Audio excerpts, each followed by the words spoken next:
مساء الخير، كيف حالكم؟ ايش اخباركم؟ زي ما وعدتكم ان شاء الله اليوم حيكون موضوعنا عن المكنسة اللي تكنس الروبوت. فقبل ما ابدا اشرح لكم عن المكنسة اللي انا اخذتها وايش رايي فيها. حنتكلم شوية عن انواع المكانس والدارج حاليا في الاسواق وايش المواصفات اللي فيها. حبايبي، بالنسبة للمكانس الروبوت الان في السوق اشكال وانواع. منها اللي تمسح، منها اللي تعطر، منها اللي تكنس وتمسح معاها وراها. منها يعني اتطورت بشكل يعني كل إصدار أفضل من اللي قبله. الشركات الآن تتنافس، كل شركة تحاول تعمل فيها أشياء ما هي موجودة في الشركات الثانية، فصار التنافس فظيع في المكانس الروبوت. طبعا الأسعار تختلف، في أسعار رخيصة إلين توصل بالآلاف أسعارها. قبل ما أشرح لكم عن المكنسة هذه اللي أخذتها وأعطيكم التفاصيل، حوريكم أول شيء تقرير عمله واحد في التقنية عنده مكانس، جاب اشترى أشكال وألوان وعمل تقرير، عمل اختبارات وشاف إيش الأفضل من الأنواع المكانس، وحيقول لنا في التقرير هذا إيش الأفضل وحنشوف مع بعض دحين. ما شاء الله، انواع واشكال من المكانس اللي عنده، ما خلى مكنسه في السوق الا وجابها، عمل عليهم اختبارات ويشوف ايش الافضل وايش العيوب. الحين دحين بيقول لنا التقرير اللي يطلع منه. هنا حيعملها صنفها الفئات، اللي هي الفئة على حسب كلامه الميزانية الرخيصة والميزانية الوسط والميزانية البريميوم اللي هي الغالية، يعني الفئة الاحترافية. طيب حيعطينا مكنستين من كل فئة. طيب حنشوف مع بعض. طيب هنا جاب هذه الأنواع من المكانس اللي على حسب كلامه إنها الميزانية البسيطة، مع إنه أنا شايفة الأسعار ما هي بسيطة، بالعكس. $150 و205 إلى 250، اللي هي من تقريبا 562 ريال إلى 937 ريال، هذه أسعارها ما تعتبر بسيطة، بس هو مصنفها على أساس إنها بسيطة يعني. فهذه اللي عمل عليها المقارنات، دحين حيطلع منها أفضل اثنين، نشوف مع بعض. With the budget category, there really hasn't been that much of a change in the past few عمل لهم years. اختبارات They're all هنا. still mostly basic robots with rudimentary navigational شوفوا هنا systems, الاي لايف meaning that they more or less واليوفي، bounce around randomly to clean your وهنا نوع home, which ثاني can برضو actually be pretty الديبوت، efficient, but it's still pretty الرومبا basic. I والاي usually لايف. recommend budget robots if you live in a smaller space like an apartment, or you have a relatively uncluttered home without a lot of cords or other things on the floor that a robot can get stuck on. Basically, with budget robots, it's more important to prep your house before. هنا طلع بأفضل حاجتين منهم، اللي هو اليوفي هذا النوع ال 11S، واي روبوت رومبا، هذه رقمها، هذه أفضل حاجتين حسب كلامه، على حسب الاختبارات اللي عملها، أفضل اثنين من الفئة البسيطة، يعني من الأسعار البسيطة. 11S, it continues to have some of the best scores with things like power, battery life, bend size, and deep cleaning, and it did very good compared to the others in this category with debris pickup and navigation. It's been around for a while too, so its price has dropped while maintaining pretty solid reviews. على The حسب Roomba الريفيوز 675 والأسعار is one إنها of the يعني. cheapest Roombas you can get, but it's still quite a bit more expensive than the Eufy. وهذه الاي It's روبوت incredibly well أغلى built شوية من though, as يوفي، most بس Roombas are, and there's a lot of support تمام and يعني. third-party spare parts available online from dozens of manufacturers. But the biggest reason to buy a Roomba, in my opinion, is the dual brush system, which makes the 675 light years better than any robot in this بنات price شوفوا، range. بركز لكم على شيء ضروري. لما تيجي تاخدي مكنسة، خدي دائما اللي فتحتها تيجي كبيرة وفيها فرشة، هذه اللي تلوم أشياء كبيرة وتكون أفضل من اللي تيجي فتحة بس صغيرة هنا. زي حقي أنا حوريكم إن شاء الله وتشوفوا. هذه اللي تيجي في النص فيها كده فتحة وفيها فرشة، هذه أفضل شيء. By embedding sand into يقول medium إنه pile carpet and then weighing الرومبا their هذه bends كانت تنظيفها before and after للسجاد a 5-minute عميق يعني. run. So to recap, with the cheap robots, it's the Eufy 11S for a يوفي lot of good specs at a ورومبا very cheap أفضل price, اثنين and من the الفئة Roomba الرخيصة. 675 for build quality, parts availability, and unmatched carpet cleaning performance. Moving on to the mid-level category. طيب الآن الفئة المتوسطة اللي أسعارها من $300 إلى $550. This mid-range is where you start to see a lot more advanced تقريبا tech. especially related to their بالسعودي navigation من and navigation. For 1025 example, إلى all of these are smart robot 2062 ريال. vacuums, which are robot vacuums that either use cameras, هذه which we الأنواع اللي call عمل V-SLAM, عليها. or lasers, شوفوا which we تيجي call فيها ليزر، LiDAR, فيها to كاميرا، create a map of your house. So فيها instead of randomly bouncing around, they جيرسكوب اللي هو systematically vacuum يعمل على back and forth in more الغرفة. or less straight lines, making them much more efficient. Smart robot vacuums also don't require that much battery life, since if they do run low on battery, they will automatically return to the وهنا base قبل to ما تخلص recharge تروح and then تشحن resume cleaning where ذاتيا. they Roborocks, the Roborock S4 and the طيب S5 استنتج من Max. الأنواع هذه Roborock has اللي هو really taken over the روبوروك mid-level category in S4 my opinion, as they just make وروبوروك some really S5 well-crafted Max robot vacuums that do their من jobs النوع الفئة extremely well المتوسطة and are jam-packed with اللي features. أسعارها من The S4 is the 1125 cheaper of إلى the two winners, but 2062 has ريال. most of the same هذول bad أفضل features ثنتين that على the حسب S5 كلامه. Max has, like no-go lines and zone cleaning. Both of them did amazing in the various tests, and as far as شايفين؟ pickup, they're virtually identical as they have most of the same basic components. The S5 Max is more expensive, and for your extra money, you mainly get a mopping attachment. The S5 Max not only has a mop, but a pretty good one with a newly designed basin and app فيها features ممسحة like برضو. no-go zones, but just for mops, which makes it all the more useful. Other than that, though, they have the same suction power, the same size battery. There are some other differences, but again, the main thing is the mop attachment. Moving on to the main event, the premium robot vacuums. Here we have a price range. الآن اللي هي فئة البريميوم الاحترافية اللي تيجي غالية. هذه الأنواع حيعمل عليها دحين تجارب اللي أسعارها من 600 دولار إلى 1000 دولار. تقريبا من 2250 إلى 3750. يعني أسعار مهولة صراحة. هذه الأنواع حيعمل عليها دحين تجارب وحيستنتج منها ثنتين، أفضل ثنتين. شوفوا بنات، فيها حساسات وكاميرات، فيها هنا تفريغ ذاتي. شوفوا بعد ما تكنس تروح لمكانها وتفرغ اللي فيها. وهنا ليزر،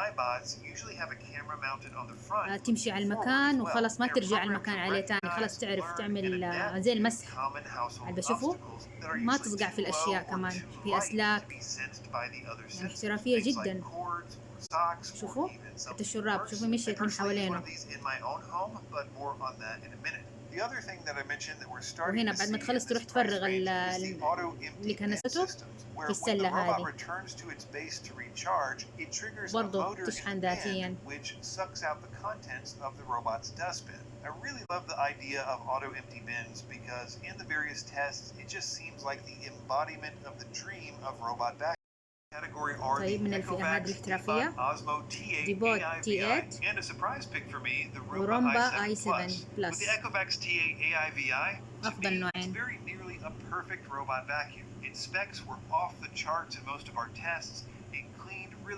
شوف ما شاء الله حتى التراب، شوفوا تكنس.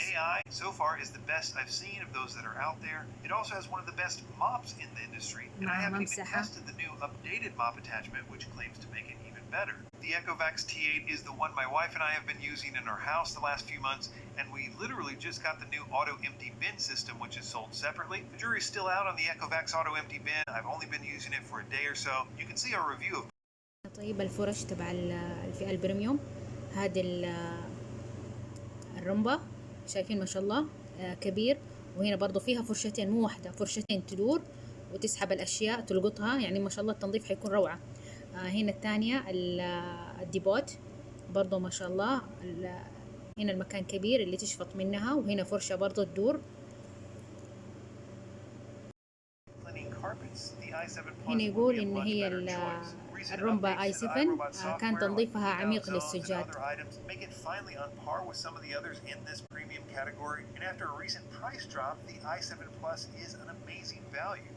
هنا فضل الرومبا i7.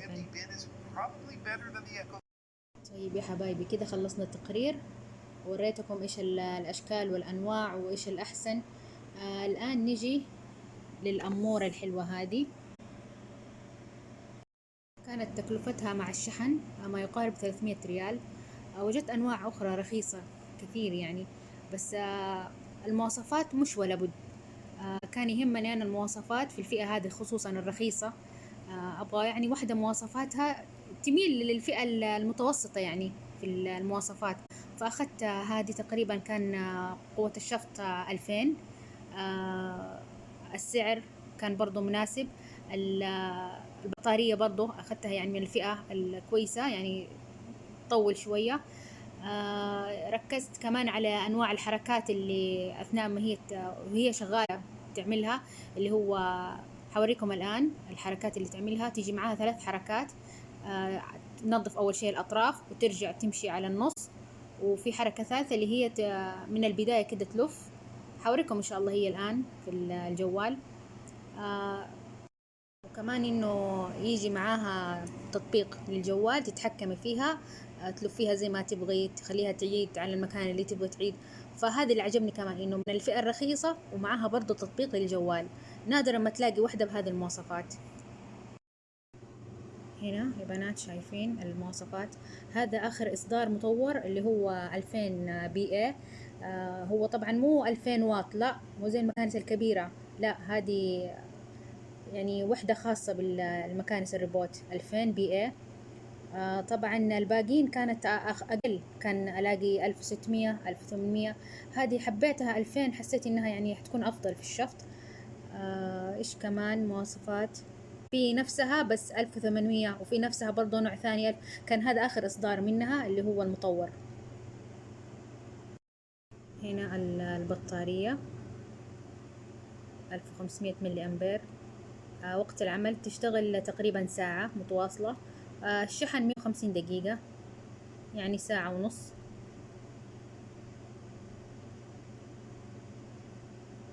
هنا الصندوق 400 ملي، يعتبر كويس لا بأس فيه.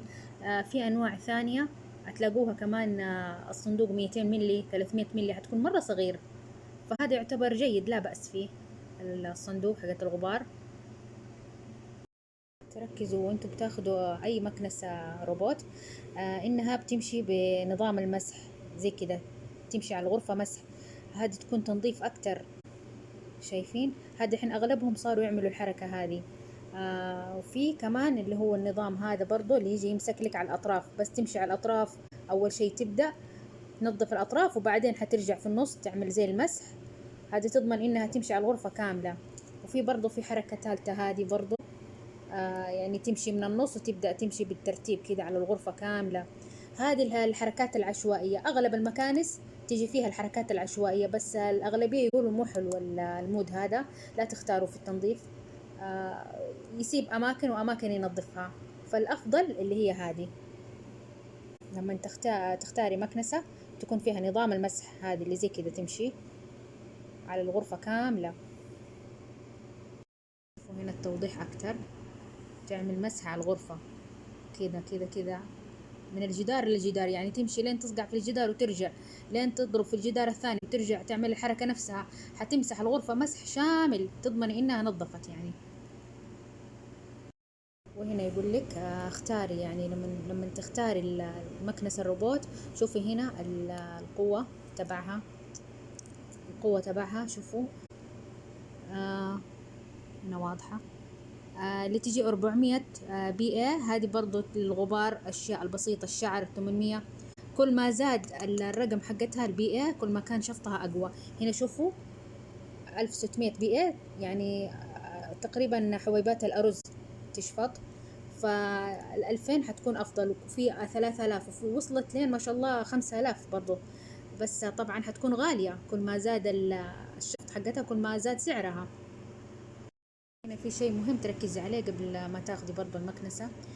شوفوا هنا هذا النوع اللي اخذتها تطلع 15 درجة، اللي هو السجاد البسيط. اما السجاد المكرونة هذا العالي لا، ما حتطلع عليه. في انواع ثانية من المكانس ارتفاعها يكون افضل، كل ما زاد ارتفاع المكنسة كل ما زاد سعرها. طبعا هذا الانواع الرخيصة يعني على السجاد العادي البسيط اللي يجي ارتفاعه تقريبا 1 سنتي. الحلقات اللي جت مع المكنسة اللي هو خرقة صغيرة كده للتمسيح، بس أنا ما استخدمتها صراحة. هنا يجي مع الجهاز برضو تطبيق اللي هو تشبكي معها البلوتوث، فيها تايمر مؤقت، مثلا بعد 3 ساعات 4 ساعات شغليها. فيها هنا تختار المود طبعا اللي قلت لكم عليه. هنا تشغيل وإيقاف، هنا تحركيها يمين يسار فوق تحت. هنا خلاص اوتوماتيك، الوضع الاوتوماتيكي تضغط عليه خلاص ترجع زي ما كانت هي لوحدها تنظف. طيب نيجي دحين للشرح العملي. هذه المكنسة من هنا التشغيل، شايفين؟ ترى حتطيح، ما فيها، شوفوا حتطيح على الطرف، ما فيها اللي هو النظام، ما فيها نظام اللي في بعض المكانس الاحترافية طبعا تيجي من هنا نظام مانع للسقوط، هذه ما فيها. يعني لو في درج ممكن دردب وتطيح، ما فيها نظام مانع للسقوط، لأنه كل ما على السعر كل ما زادت طبعا المميزات. هذه رخيصة يعني يا دوب على قدها. الآن من هنا لما تفتحيها تلاقي السلة حقت الغبار، تطلعيها وتنظفيها. تمام. نقلبها هنا هذه الفرش اللي تدور. طيب، وهذه هنا حقت الشفط، يعني شوفوا صغيرة. أنا كنت أتمنى إنها تكون كبيرة، أحس إنها حتشفط أكثر وتاخد أكثر، بس على حسب، يعني على حسب الفئات. هذه من الفئة الرخيصة فحتكون جميع الأنواع. لاحظت الفئات الرخيصة كلها نفس الشيء، فتحتهم تيجي كذا. الفئة الأكبر شوية الأعلى السعر حتيجي أعلى، فتحتها كذا أكبر. هذه الاثنين اللي شايفينها هنا تيجي معاها منشفة صغيرة أحطها، وعلى أساس إنها تمسح الأرضية، بس أنا ما استخدمتها صراحة. وهنا حقتها شايفين الكفرات. الآن نفتحها ونشوف. نفتح الزر، شايفين؟ ولو في أوساخ الفرشتين هذه تدف الأوساخ، هنا تجيبها هنا، ودي هنا تشفط وتخش على طول على السلة اللي جوا. شايفين؟ شوفي تغير الحركات الآن، تغير المسارات. شايفين؟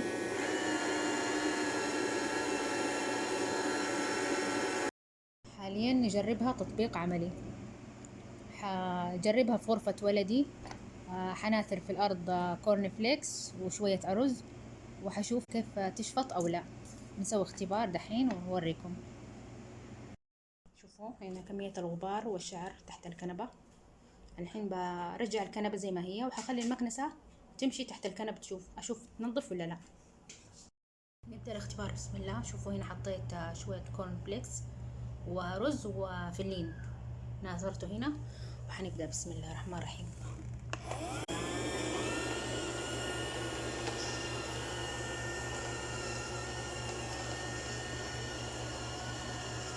حتمشي لين تضرب في الجدار وحترجع.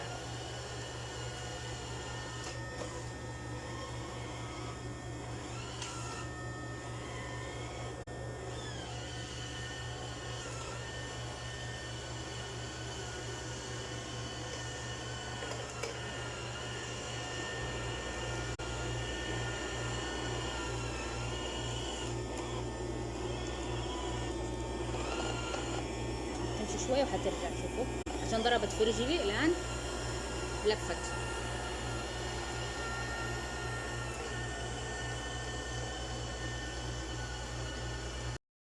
اهو معاكم خطوة بخطوة. ضربت في رجول الكرسي، حتلف، حتخارج نفسها، لا تخافوا. تلف اهو طلعت، هتروح تكمل.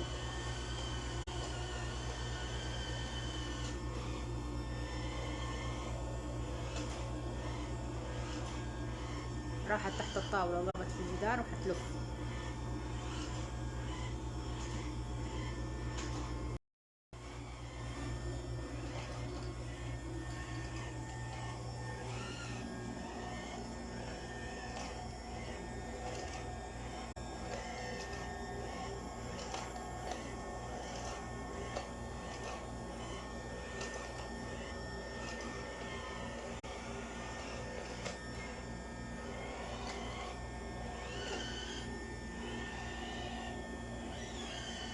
اول شيء تبدا من الاطراف، وبعدين تبدا تمشي على النص.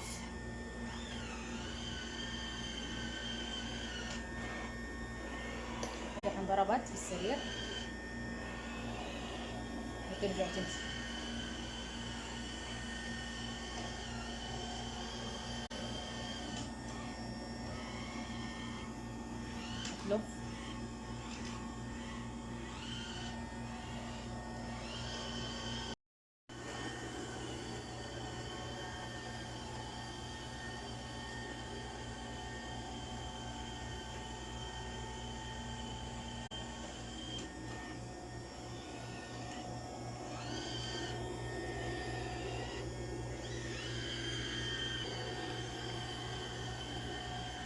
اهو رجعت تاني.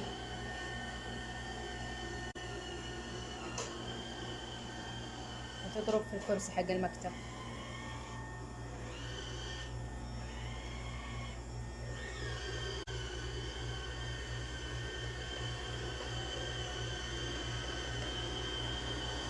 من وراها المكان لمت، بس باقي ذي المنطقة. طيب الآن في لها تطبيق تحملي في الجوال تتحكمي فيها. شوفوا، أبغى أجيبها هنا، شايفين؟ جبتها. أبغى أمشيها مثلا مكان معين تعيد عليه يعني.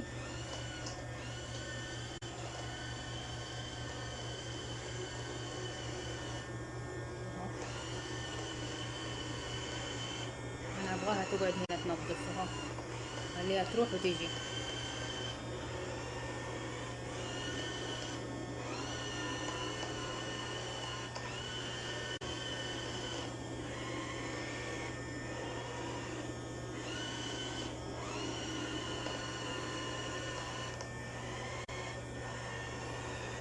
هذا يدويا قاعدة ألعب فيها أنا. قاعدة أمشيها فوق قدام. هذه هي دخلت تحت الكنبة تنظف.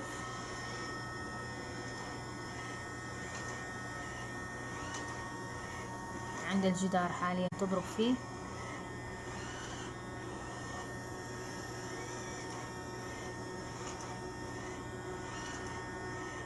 تنظف على الحواف تمشي، شوفوا، وبعدين حترجع تمسك النص.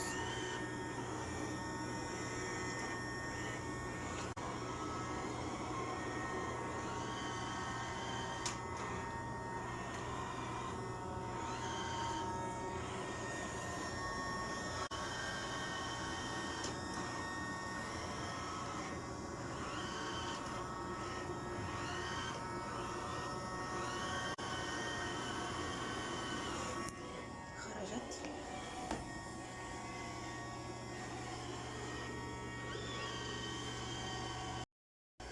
هذه تقريبا بعد 20 دقيقة اهو، من اول رايحة جاية رايحة جاية.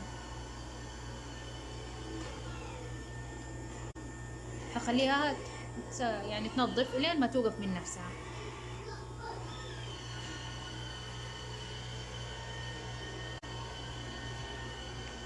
يعني تقريبا ما شاء الله نظفت.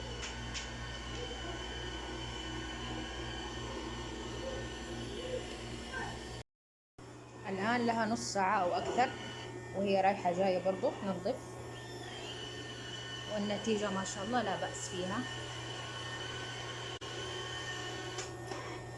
شايفين الأرض؟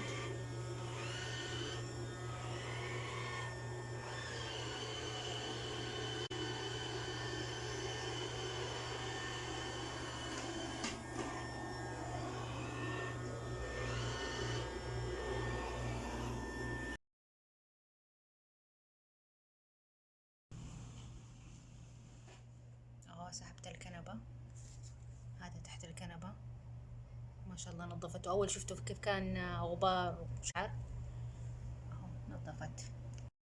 طيب دحين تقييمي لها.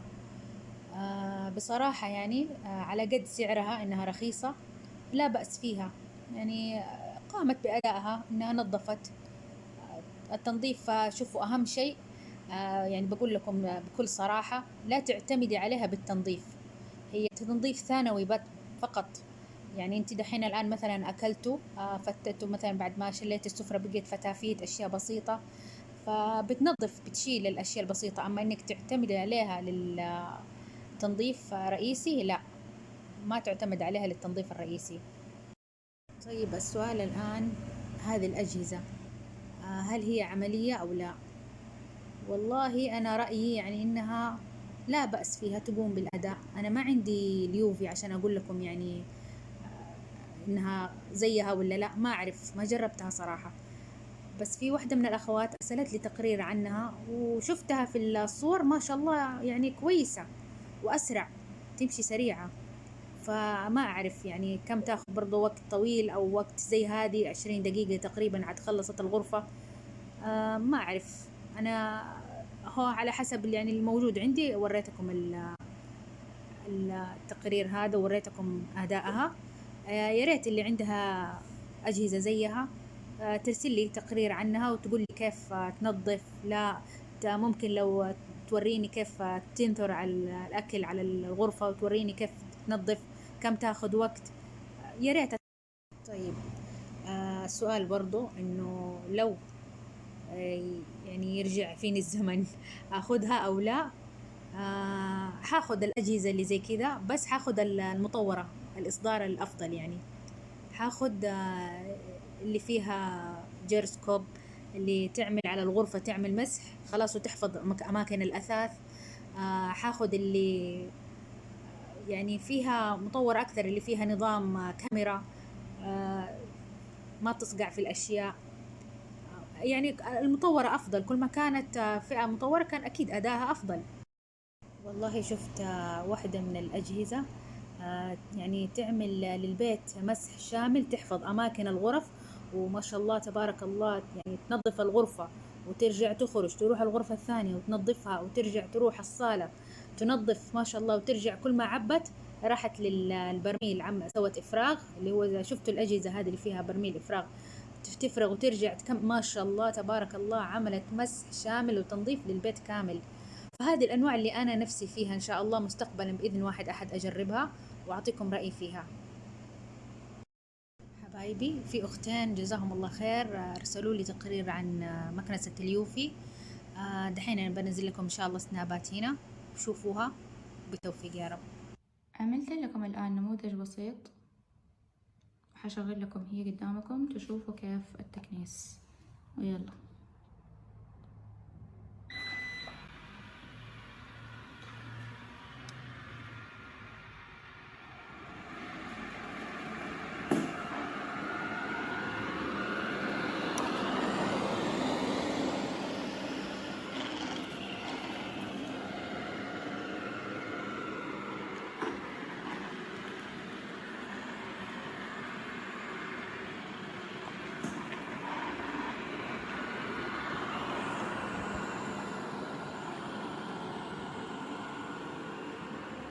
هذه التكنيس بطريقة عشوائية.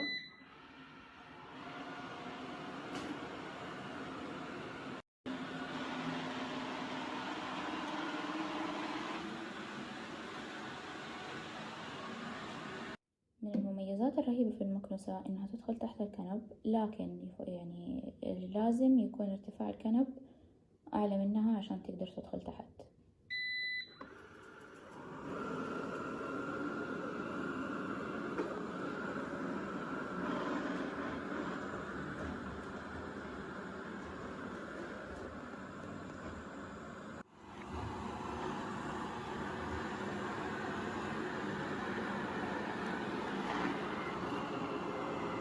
من ضمن إضافات المكنسة المرفقة في البوكس الباوندري ماركرز. هذه فكرتها إنكم تفكوها وتحطوها في المناطق اللي ما تبغوا المكنسة تقرب منها، يعني منطقة فيها موية، منطقة فيها ألعاب أطفال، منطقة فيها ما حسبت صراحة كم المدة، يعني هي بالغالب الواحد يشغلها تقعد في البيت شغالة أعتقد 100 دقيقة كاملة، وبعدين تطفي وخلاص تروح للشاحن وتقعد تشحن لمدة طويلة. ما قد حسبتها كم، بس تشحن وقت مرة طويل. يعني تقدروا انكم مثلا خلاص تخلص من شغلها وتسيبوها تشحن وتناموا كل حاجة وهي قاعدة تشحن. واخيرا وليس اخرا، هذه القطعة اللي تجي متوفرة مع المكنسة في البوكس نفسه.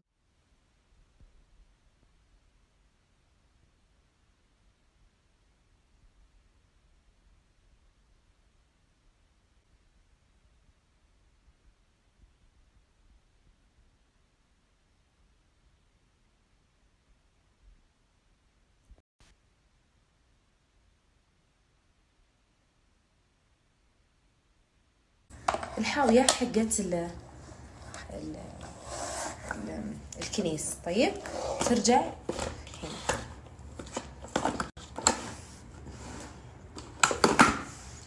هنا. مشكلتها ايش؟ شايفة انتي الفتحة قديش؟